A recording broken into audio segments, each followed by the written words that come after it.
कि हिंदुस्तान का 80% आदमी अपनी प्रोग्रेस को अपनी सोच से रोक देता है। क्या बोल रहा हूं? अपनी प्रोग्रेस को अपनी सोच से रोक देता है। इसलिए मेरे दोस्तों, पहला कमिटमेंट अपने आप से कर लो, हमें जिंदगी में कभी सेटिस्फाई नहीं होना है। हेलो, मुझे और आगे जाना है और बड़ा करना है। अगर आपने ये सोच आज डेवलप कर ली तो ऊपर वाला भी है आपका साथ देगा। लेकिन अगर आपने ये सोच अपने अंदर डेवलप नहीं करी तो आप सोच कर समझ लीजिए, आप अपने दिमाग में बिठा लीजिए, भगवान हो चाहे इंसान, कोई भी आपका साथ नहीं दे पाएगा।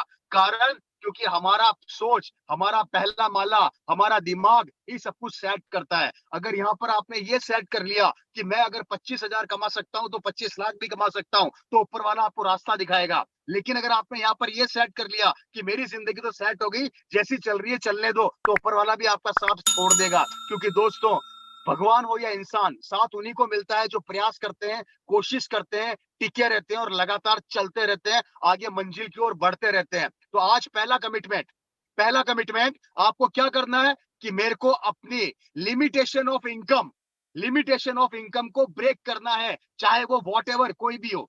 टुडे, टिल टुडे आप कितना भी कमा रहे हैं, आपको अपनी लिमिटेशन ऑफ इनकम को ब्रेक करने का जो सोच है, जो अनुभव है, जो तजुर्बा है, या जो आपके माइंड के अंदर लॉक लगा हुआ है, उसको तोड़ना है और अपनी इनकम को डेवलप करना है। क्या ये कमिटमेंट करते हैं? हेलो, यस यस मेरी बात समझ में आ रही है आप सभी लोगों को? यस बोर तो नहीं हो रहे? नहीं सर। यस पक्का मुस्कुराते हुए बताइए। पक्का। मुस्कुराते हुए Yes, कितने sir, लोग हैं? हंसते हुए चेहरे मुझे यस जिंदगी Yes. में ऑलरेडी बहुत दुख है। मुस्कुराते रहोगे तो भगवान भी आपको आशीर्वाद देगा और अपलाइन भी खुश रहेगा। मुस्कुराते रहिए। मिस्टर कालूराम सिरवी जी, आपके चेहरे पे हंसी नजर नहीं आ रही है, आपकी सिर्फ मुझे नजर आ रही है। मुस्कुराते रहिए, मैं सबके चेहरे देख रहा हूँ। मिस्टर शंकर जी मुस्कुराइए। करिश्मा कंवर मैडम, पास में बात मत कीजिए, मेरी बात को सुनिए, बहुत सीरियस बात कर रहा हूं मैं यहाँ पे। मैं एक एक पे नजर रखे हुए हूँ, ध्यान रखिएगा। आगे बढ़ते हैं फ्रेंड्स। अब यहाँ पर अगर आपने अपने पहले मेंटल लॉक को खोल लिया, कौन सा लॉक? कि अगर मैं जिंदगी के इस मुकाम पर पहुंच सकता हूं तो मैं आगे भी जा सकता हूं। तो पहला कमिटमेंट करने को तैयार है? Yes thank you so much. आगे बढ़ते हैं। अब बात ये आती है कि ये कमिटमेंट तो हमने कर लिया, अब इसको पूरा कैसे करें? पूरा कैसे करें? हेलो, क्योंकि पूरा करने के 3 रास्ते हैं। पहला रास्ता नौकरी, दूसरा रास्ता फैक्ट्री या दुकानें, और तीसरा रास्ता खेती। मोटे मोटे रास्ते बता रहा हूं। नौकरी से हम करोड़पति बन नहीं सकते, अपनी लिमिटेशन इनकम को ब्रेक कर नहीं सकते। ट्रेडिशनल बिजनेस के अंदर फैक्ट्री और दुकान खोलोगे तो बड़ा पैसा चाहिए, वो हमारे पास है नहीं। लेकर भी आ जाओगे तो ब्याज चुकाते चुकाते लोग बर्बाद हो गए। ब्याज नहीं चुका पाओगे तो मूल खत्म हो जाएगा, ब्याज तो बहुत दूर की बात है। और पुराने मगरमच्छ आपको आगे बढ़ने देंगे नहीं। खेती बारिश पे टिकी हुई है, बारिश होगी तो खेती होगी। और किसानों की हालत आप लोगों को पता ही है, दिल्ली में धरना देके बैठे हैं। मतलब तीनों कंडीशन में अगर हम 2021 के अंदर नजर डालते हैं तो हमें ये रिजल्ट मिलता है कि एक आदमी नौकरी से पैसे वाला बन नहीं सकता। नौकरी में कंपटीशन बहुत ज्यादा है। अगर आप अपने बच्चे को बहुत एजुकेशन दे रहे हैं और अगर आप ये सोच रहे हैं कि मेरा बच्चा एक दिन डॉक्टर बन जाएगा या इंजीनियर बन जाएगा, तो मेरे भाइयों, 2015 2010 से लाइन पहले लगी हुई है। वैकेंसी निकलती एक है, वैकेंसी को पाने वाले पहुंच जाते हैं 10 लाख 20 लाख करोड़ों तक। किस किस को नौकरी मिलेगी? और गलती से नौकरी मिल भी गई तो नौकरी से आप पेट भर सकते हो, अपने छोटे मोटे सपने पूरे कर सकते हो, लेकिन आप ड्रीमर नहीं बन सकते, बड़े ड्रीम पूरे नहीं कर सकते। नौकरी से एजुकेशन मिल सकती है।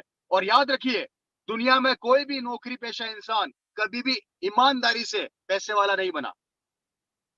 इतिहास उठा के देख लीजिए। हेलो,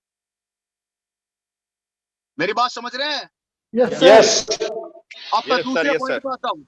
देखिए, मैं आपने सोच तो लिया इनकम बढ़ानी है, तरीका क्या है? तरीके बता रहा हूँ। अब दूसरे पॉइंट पे बात करते हैं, वो है व्यापार। व्यापार के लिए मैंने बताया कि पुराने मगरमच्छ हमें जीने नहीं देंगे और पुरानी बड़ी पूंजी से व्यापार हम शुरू करेंगे तो इनकम सेट करते करते वर्षों निकल जाएंगे, उसके बाद भी हमारी इनकम सेट नहीं होगी। फ्रेंड्स, समझकर देखिए, तीनों कंडीशन के अंदर हम हमारे फ्यूचर को सेट नहीं कर सकते। कारण महंगाई बढ़ती जा रही है, महंगाई बढ़ती जा रही है, इनकम वही की वही है। खर्चे बढ़ते जा रहे हैं, इनकम वही की वही है। टेंशनें बढ़ती जा रही है, इनकम वही की वही है।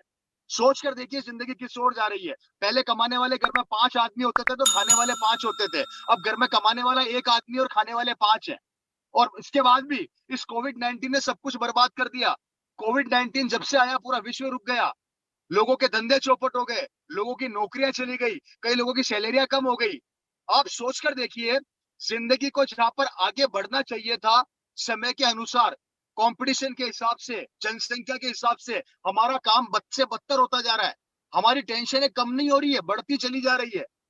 हमारा फ्यूचर सिक्योर नहीं हो रहा है, अनसिक्योर होता चला जा रहा है। क्योंकि चैलेंजेस 135 करोड़ की आबादी में जब कोई वैकेंसी निकलती है तो सोच कर देखिए उसको पाने के लिए कितने लोग फाइट करते हैं। दुकान धंधा खोलने के लिए पड़ोसी हमें चैन से जीने नहीं देता।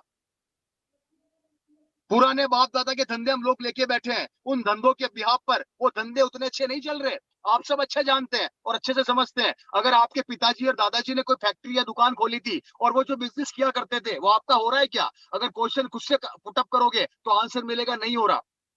धंधे के अंदर डाउनफॉल जा रहा है, धंधा पहले से बेहतर नहीं हो पा रहा। मैं आपको ये चीजें इसलिए बता रहा हूं दोस्तों कि 2021 के अंदर अगर ये चैलेंजेस इतने खतरनाक हैं तो 2025 और 2030 में हमारा क्या होगा, हमारी आने वाली पीढ़ी का क्या होगा, हमारे बच्चों का क्या होगा, कैसे हम अपनी इनकम को बढ़ाएंगे, कैसे हमारे परिवार को सिक्योर करेंगे, किस तरीके से हमारा बच्चा बड़ा बनेगा, कैसे हमारे कर्जे चुकेंगे और किस तरीके से हम अच्छी जिंदगी जिएंगे, कैसे हमारे बच्चों की शादियां करेंगे, किस तरीके से हम जिंदगी को और बेहतर उनको देकर जाएंगे। आज मेरा सवाल है आप लोगों से, आप ये सवाल लेकर जाइए मेरे से और ये सवाल अपने आप से कीजिए कि किस तरीके से हमारा भविष्य हम सिक्योर कर पाएंगे। और ये बहुत जरूरी है समझना। अगर आज इन बातों को आप नहीं समझ पाए तो दोस्तों नुकसान आप किसी और का नहीं करोगे, खुद का कर लोगे। क्योंकि मैं मेरी स्टोरी पर वापस आता हूँ, फादर की स्टोरी पे। उनकी जिंदगी में भी चैलेंजेस थे। फिर एक शख्स उनके पास ये आरसीएम बिजनेस लेकर आया सन 2000 में और उन्होंने बोला कि सर ये आरसीएम बिजनेस है, यहाँ पर कपड़ा पहनने से पैसा आता है। मेरे फादर ने उस बात को समझा और समझ के आरसीएम बिजनेस ज्वाइन किया। ज्वाइन करते करते उन्होंने इस बिजनेस में काम किया दोस्तों दिन रात। मुझे आज भी याद है कि मेरे फादर ने जब ये बिजनेस चालू किया था उन्होंने अपनी पूरी कॉलोनी में सबको आरसीएम बता दिया। और सबसे अच्छी बात पता है क्या हुई? किसी ने ज्वाइन नहीं किया। पूरे परिवार में सबको आरसीएम बता दिया, किसी ने ज्वाइन नहीं किया। इवन हमारी फैमिली का नाम बदल दिया गया। स्टोरी बताना चाह रहा हूँ, रिलेट कराना चाह रहा हूँ, आपके साथ भी होगा, आपके साथ भी होगा। किसी ने ज्वाइन नहीं किया, लोगों ने मजाक बनाई, लोगों ने हंसी उड़ाई, लेकिन मेरे फादर रुके नहीं। एक दिन मेरी मदर ने उनसे पूछा, आप इस बिजनेस के पीछे इतने दीवाने क्यों हैं? आप इस बिजनेस के पीछे इतने पागल क्यों हैं? लेकिन मेरे फादर ने इस बिजनेस को उस समय समझ लिया था। जो बिजनेस आज हम आपको समझाने का प्रयास कर रहे हैं, आपको सिखाने का प्रयास कर रहे हैं, तो मेरे फादर ने मेरी मदर को बताया कि मैं इस बिजनेस के पीछे इसलिए इतना बड़ा दीवाना हूं, समझना, कि आने वाले 20 साल या 10 साल बाद जब मार्केट के अंदर कंपटीशन बढ़ जाएगा, चैलेंजेस बढ़ जाएंगे और अगर मेरे बेटे को आने वाले समय के अंदर नौकरी या कोई धंधा नहीं मिला तो वो क्या करेगा? ये एक सवाल था उनके दिमाग में। ये एक सवाल उनके दिमाग में था। वो ये बोल रहे थे मेरी मदर को, या ये समझाना चाहते थे मेरी मदर को, ये बिजनेस मैं इसलिए नहीं कर रहा कि मेरे को आरसीएम की जरूरत है।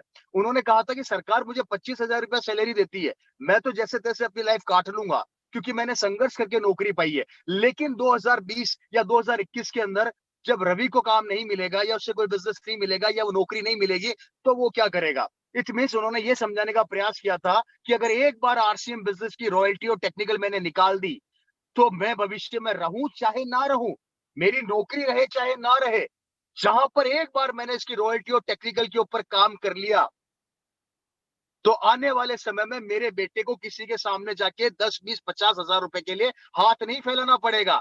जहां से ओपी शर्मा इस बिजनेस को छोड़ेगा वहां से रवि शर्मा चालू करेगा। बात को गौर कीजिएगा, बात को गौर कीजिएगा मेरी, कि उन्होंने समय को समय से पहले पहचाना और स्टेप भी तैयार करी। उन्होंने समय को समय से पहले पहचाना और आरसीएम रूपी स्टेप भी तैयार करी। और आज इसी स्टेपनी की वजह से मैं नहीं, मेरे जैसे कई परिवारों को किसी के सामने जाके 10, 20 या 50,000 के लिए हाथ नहीं फैलाना पड़ेगा, क्योंकि उन्होंने अपने इस बिजनेस को डेवलप कर लिया, अपने नेटवर्क को डेवलप कर लिया दोस्तों। और इस दुनिया के अंदर अगर आपको बहुत बड़ा आदमी बनना है तो आपको नेटवर्किंग पर काम करना पड़ेगा, नेटवर्क को डेवलप करना पड़ेगा। और नेटवर्क का सबसे बेस्ट फंडा और सबसे बेस्ट तरीका और सबसे सस्ता तरीका और सबसे बेहतर तरीका, और वो तरीका है आरसीएम बिजनेस। इससे बेहतर तरीका पूरे हिंदुस्तान में नहीं, पूरे विश्व में नहीं है। ये आपको समझना पड़ेगा।